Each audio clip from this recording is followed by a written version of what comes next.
The Orioles have a new first base coach and another potential member of their 2026 bullpen. We'll get to the scouting reports on both guys coming up on this episode of the Locked On Orioles podcast.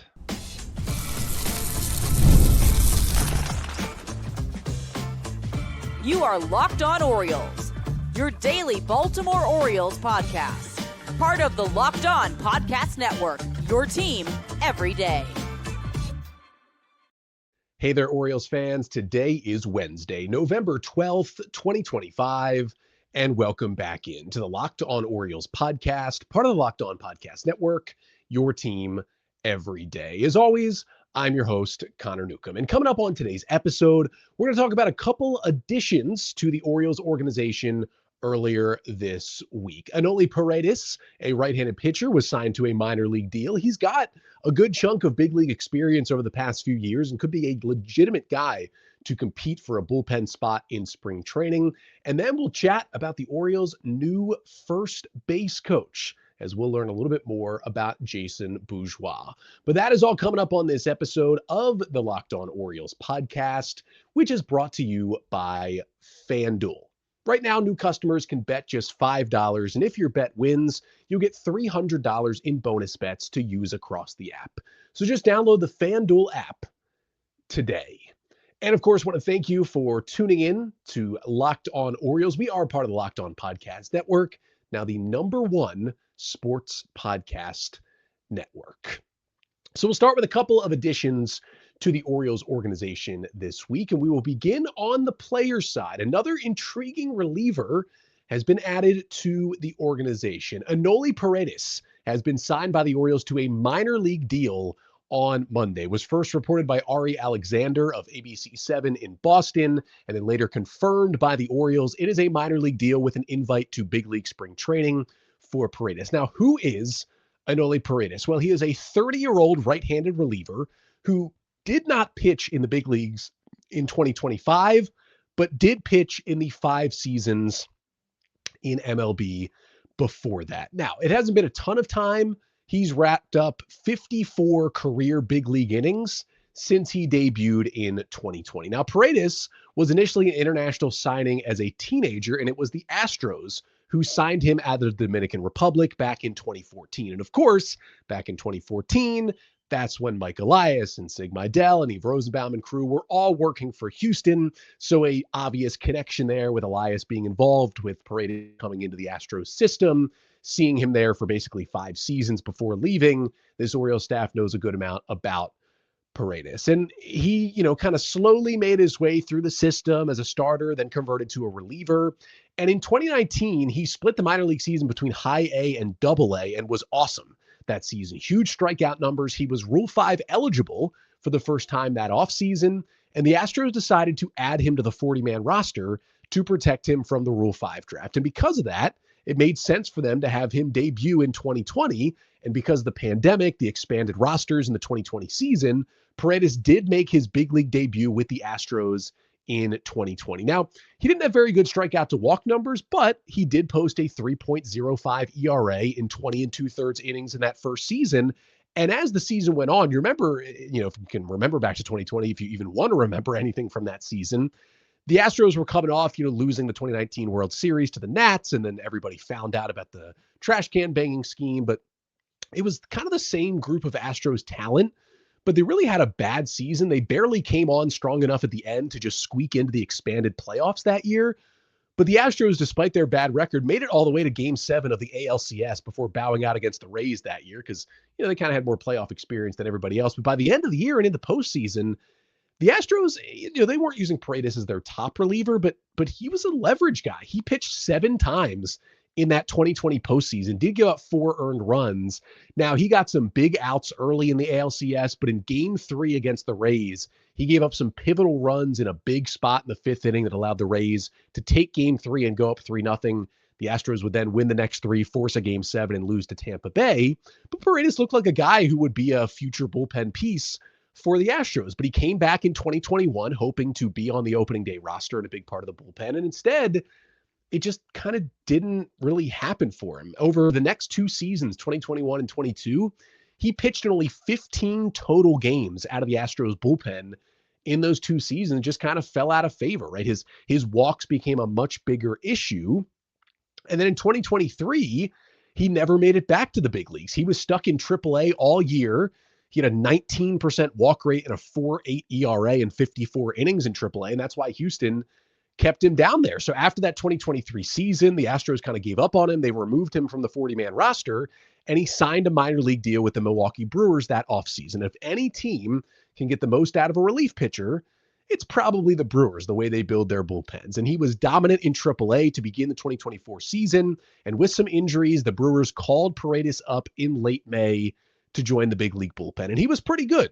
Now, unfortunately, he suffered a forearm injury in July and missed 2 months with forearm tendonitis, but did return in September. But overall was good for Milwaukee. In his last big league stint, 20 2/3 innings for the Brewers, posted a 1.74 ERA in that season. And while the walks were still kind of high at 11%, the strikeouts not super high at 18%, the opponents hit just 173 against him in that limited big league time that year and still looked like a legitimate reliever. But the Brewers needed roster space. And so after Paredes came back from the forearm injury, a couple weeks later, they DFA'd him in late September. The Cubs claimed him off waivers. He appeared in 1 game for the Cubs out of the bullpen in the final week of the season in 2024. And then the Cubs outrighted him off the roster after that year. So he was still kind of looking for another chance, and he did get it with the Braves. The Atlanta Braves this time last offseason signed Paredes to another minor league deal, but he never got to the big leagues with Atlanta. He pitched 57 1/3 innings in AAA Gwinnett this year, posted a 4.40 ERA with a 28% strikeout rate, pretty good, but a 12% walk rate, which is still fairly high. Did flash some really good swing and miss numbers, but overall, even though he got the walks actually down this year, still a concerning number for a guy, approaching 30 years old. Now, it is a 4-pitch mix for Paredes. It's a 4-seam fastball at 94 miles an hour. He got a 32% swing and miss on that pitch. That's pretty good. And then his bread and butter is the slider. It's a hard slider at 87, almost a 40% whiff rate on that pitch. And he does throw 4 pitches. Like, he will also mix in a sinker and a changeup from time to time. But the 4-seamer and the slider make up 82% of the pitches that he threw in AAA this year. So he really has 2 go-to pitches. And all 4 of those pitches grade out well via the raw stuff numbers. And the 4-seam fastball is interesting. It kind of looks like Kyle Bradish's old 4-seamer in that it has a lot of natural cut to it. It's not necessarily a cutter, but doesn't have that riding action, has more of the cutting action to it, which does give him a little deception, but also hurts him when he leaves the ball in the middle of the plate. And again, the command is still something that he's trying to work through. It's gotten a little bit better, but not to the level where he can settle in as a guaranteed big league reliever. And the reason why he hasn't is because of the command. Like, if you look at just the raw numbers in the big leagues, I mean, he's got a 3 ERA in 54 innings and 55 big league appearances. Like, that's a guy who should be getting more chances, but teams see the strikeout numbers have dropped when he gets to the big leagues. The walks have still been a problem and kind of aren't willing to guarantee him that spot. Now, he's another depth signing for the Orioles, right? He's on a minor league deal, so he doesn't count against the 40-man roster. He will be in big league spring training, but if he doesn't make the team, the Orioles can just put him right there in AAA Norfolk and use him as depth. But he does have a good amount of big league experience. He has, especially early in his time with the Astros in 2020, he was used as a high leverage reliever in the postseason. You're not going to find a lot of relievers on minor league deals who have high leverage playoff experience, even if it was 5+ years ago. Paredes still has it, which maybe gives him a little leg up over some of these other guys the O's are going to bring in for depth and to try and, compete for spots in a bullpen that is fairly wide open right now. Like, if you really wanted to make an argument, you could say that Andrew Kittredge, who the Orioles retraded for last week, is the only guy guaranteed a spot in the 2026 bullpen right now. Like, I would argue that there's a pretty good chance that Yennier Cano and Keegan Aiken and Dietrich Enns all have a spot in this bullpen. But if you wanted to argue back and say none of them are firm in there, I wouldn't think you're crazy at all. So there is a lot of innings to go around in this bullpen at the moment. And so you bring in guys with big league experience who have good stuff, and you have experience with, obviously, with his time with the Astros.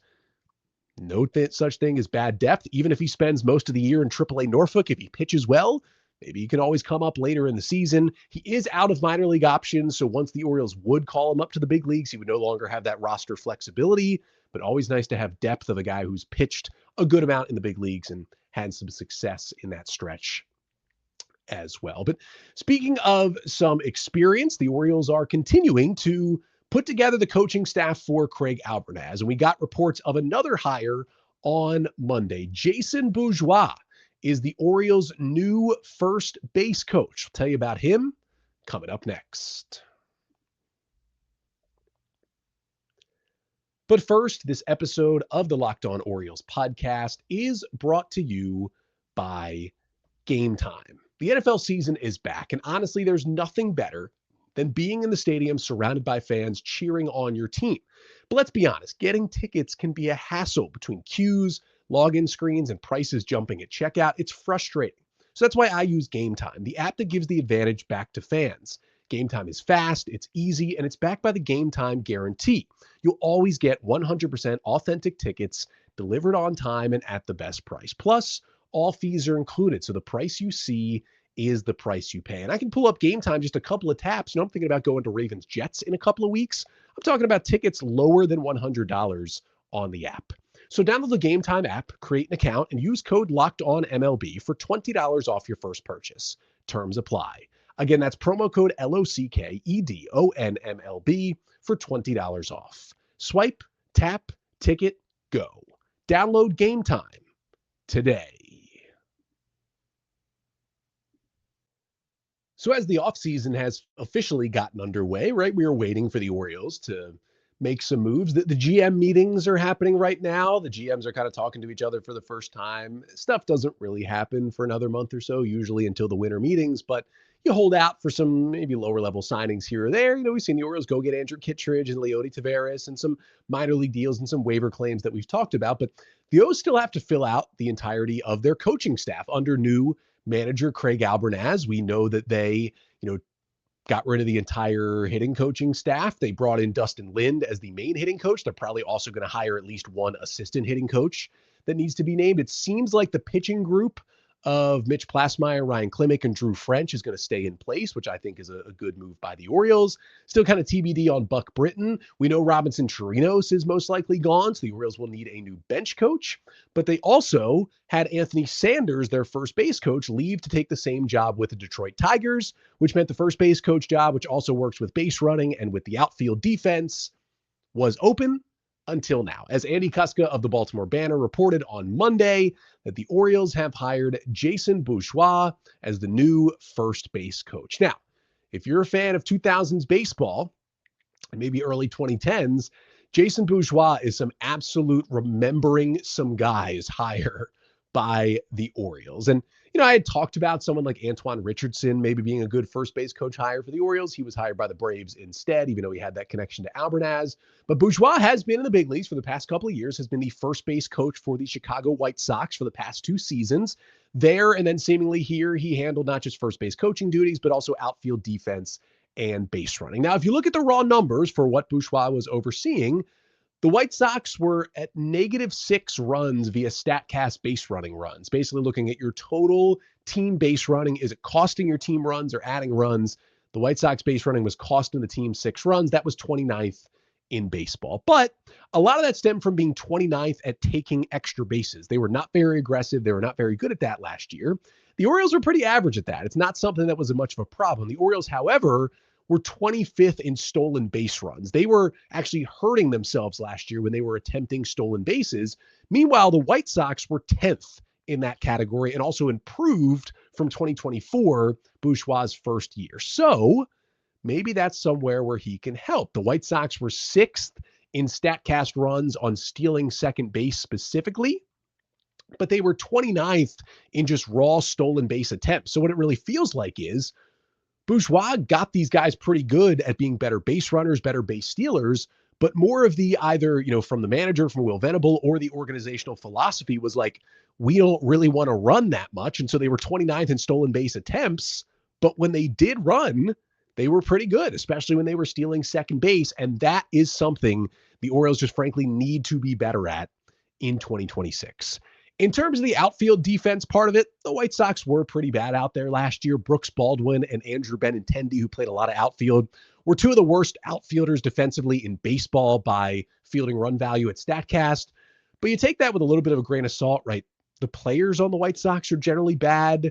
Brooks Baldwin was an infielder trying to learn the outfield. Benintendi is getting older at this point.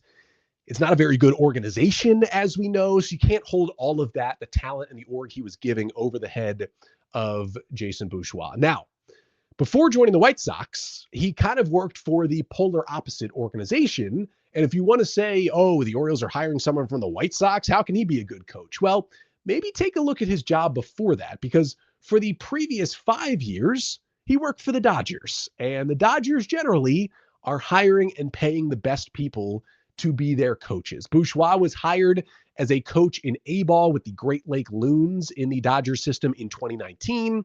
He would have coached in High A in 2020 if the season had not been canceled. But in 2021, the Dodgers promoted him to their minor league outfield and base running coordinator, and he stayed in that role for the next 3 seasons, helping Dodgers minor leaguers with outfield defense, with base running, getting them ready for the big leagues. And that's when the White Sox came calling and hired him as their first base coach in 2024. Now, the only real notable thing that happened with Jason Bourgeois when he was with the White Sox, besides seeing a whole lot of losing, especially in 2024 with that team, is in one of his first games. It was early April of 2024, his first season with the White Sox. And the White Sox were playing a game, and then there was about an hour-long rain delay in the middle of the game. And when the White Sox came back out to hit after the rain delay was over, Bourgeois, who was their first base coach, was not out there. So the White Sox, I believe, sent like a starting pitcher who wasn't pitching that day out to coach first base for a half inning, and then Bourgeois returned. Now, of course, then manager Pedro Grifol, who was later fired that season, was asked about it. And Grifol was basically said that Bourgeois was so locked in on the iPad with the headphones in the clubhouse during the rain delay, looking at some of the outfield positioning and defense the White Sox had shown off earlier in that game, was trying to fix some things because they had made an error, I think, in the outfield or something like that, that he was just so locked in that he didn't make it back out there. Now, it was always a weird explanation because it's like, yeah, that could be totally the truth, but there was no one in that clubhouse who tapped Bourgeois on the shoulder and said, hey, like, I know you're doing something important, but you're the first base coach. We're about to hit and the game's about to start again. You need to be out there. Just a weird scenario that makes you think maybe he wasn't back there on the iPad, but also Grifol was very defensive of him after the game. It was very weird. That was also one of his first games as a major league coach. He's been out there a lot of times and not missed any innings since then. So that could just be a weird White Sox thing that happened. But he does now join the Orioles. As a player, Bourgeois was around for a little while. He was drafted out of high school in the second round by the Rangers all the way back in 2000. Bounced around in the minor leagues for a long time with multiple different orgs before he finally debuted with the White Sox, played 3 games at the end of the 2008 season, then played a little bit more with the Brewers in 2009, and then finally caught on with the Houston Astros in 2010. He spent 2 seasons in Houston, with 2011 being his best season as a player. He was an outfielder, had just an 89 WRC plus and a 1 F-WAR, played 93 games, stole 31 bases, kind of a platoon bench outfielder for the Astros. Then he stuck in the big leagues for the next 4 seasons, bounced around with the Royals, the Rays, and the Reds from 2012 to 2015. Had a couple of minor league deals after that saw him in AAA, played 1 season in the Mexican League in 2018, and then retired. And the Dodgers pretty much immediately hired him as a coach. Even though he had never played for the Dodgers organization, either in the minors or the majors, they hired him right after he retired. Pretty impressive there. That really shows you that a lot of people were talking up Jason Bourgeois to the Dodgers, and he knew some people in that org and got that job. And speaking of knowing people, he does have a connection to Craig Albernas. The two were teammates in AAA Durham in the Rays system in 2013, so they at least knew each other in passing. And he was in Houston in 2010 and 2011. Now, Mike Elias's first year with the Astros was 2012, so there was no crossover with Bourgeois, but you'd have to think Elias knows a lot of people in Houston who knew Bourgeois, so at least a kind of a secondary connection there that leads to it making sense that the Orioles would hire him as their first base coach. With it being base running and outfield defense, on the outfield defense position, like, I trust Cowser out there. I think a healthy Tyler O'Neill knows what to do out there. I think the guys that hopefully he'll be working with is really Dylan Beavers. I don't think Dylan Beaver is ever going to be a center fielder, but he's a little shaky in the corner outfielders with the way Beaver's bat looked last year. You want to make sure he's at least comfortable, but defensively in either left field or right field. That's going to be a project. And the other one is if Heston Kjerstad is healthy enough to come back to the big leagues next year, I mean, something's got to be done about how bad his defense was in the outfield. So that's probably another thing that they would address, and then probably a little bit of work from Jeremiah Jackson to get better and better in the outfield if you want to continue and potentially make this team next year. In terms of the base running, I mean, besides Gunnar Henderson, everybody needs some work and something the Orioles really need to be focusing on this offseason to get better at in 2026. But those were the additions to the org. Do want to talk about some subtractions, because at the end of every season, there are some minor leaguers who are released or who hit free agency. And I always want to give a shout out to those guys who have grinded away in the O system.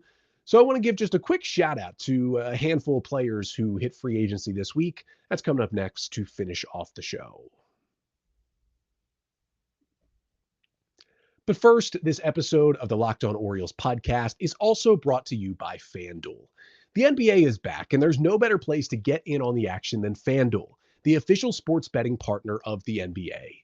Even if you miss the start of the game or want to ride the hot hand, FanDuel has live bets on everything from who will score next to fourth quarter comebacks. Plus, you can even combine your live bets into a same game parlay for a shot at a bigger payout. It keeps every game exciting, especially when your team is making that late push. And right now, FanDuel is giving new customers $300 in bonus bets when your first $5 bet wins.